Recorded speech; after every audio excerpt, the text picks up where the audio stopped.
Okay, we're back. Chapter 2 of Walk With Me is titled Unexpected Gifts. And I titled this chapter Unexpected Gifts because I felt like that was the perfect way to describe what it was like when I met Aaron. An unexpected gift is any time that you have a tragedy or a trial in your life, and it's that event that changes the course of your life in a way in which you had not intended, you had not hoped for. So maybe that's an illness, maybe it's a loss of a job, maybe it's a loss of a loved one. And so in that event, when that happens, and you think, I don't know how I'm going to get through this. How will I ever survive this? Will I ever be the same? Will my life ever have that quality again that it had before? Or am I going to have to settle for a lesser quality of life now? And so I think that we absolutely can have beautiful things come out of tragedy. And I bet all of you can think of an example in your own life when that has happened. And so many times when we're in the struggle of the situation, we're just day to day trying to get through. But it's when we reflect back after there's been a little bit of a clearing, right? And we can see a little bit more of the horizon, that we can look and say, oh, it was that thing or that thing or that thing that helped me through that moment, that allowed me to get to this better place. And then we can start to see, but I wouldn't have had this if it wasn't for that tragedy.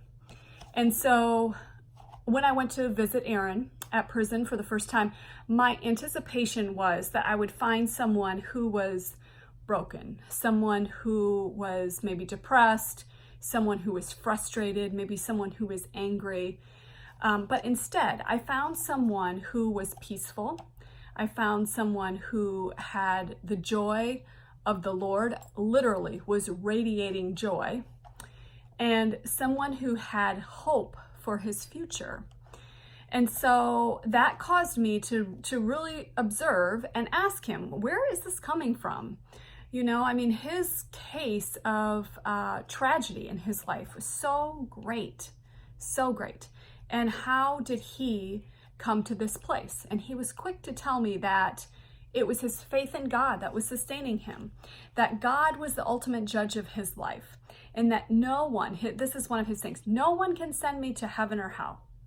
No one, there's only one who can do that, and no person on this earth can do that.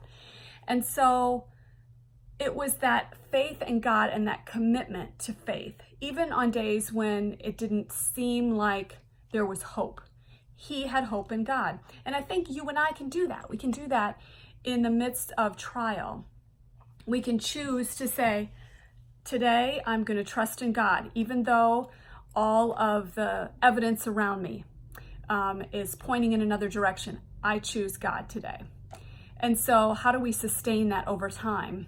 And I think we sustain that through prayer life. We sustain that through reading the scriptures. We sustain that through community with each other as well. And that will allow us to experience the hope in the tragedy. That will allow us to be joyful in whatever situation we are in and be grateful for the things that we have around us. So I hope that as you are reading this chapter, that you can think of unexpected gifts that have come forward in your own life through your own trials and tragedies, and that you can reaffirm your faith. For unfortunately, we're all going to experience more, right? We're going to have another tragedy. We're going to have another trial. And what will be the thing that will get us through that? And I think that our faith in God, that God has a plan for our life, is the thing that can sustain us, even when all the other evidence around us looks like there is no hope. There is still hope. And our hope is found in the Lord.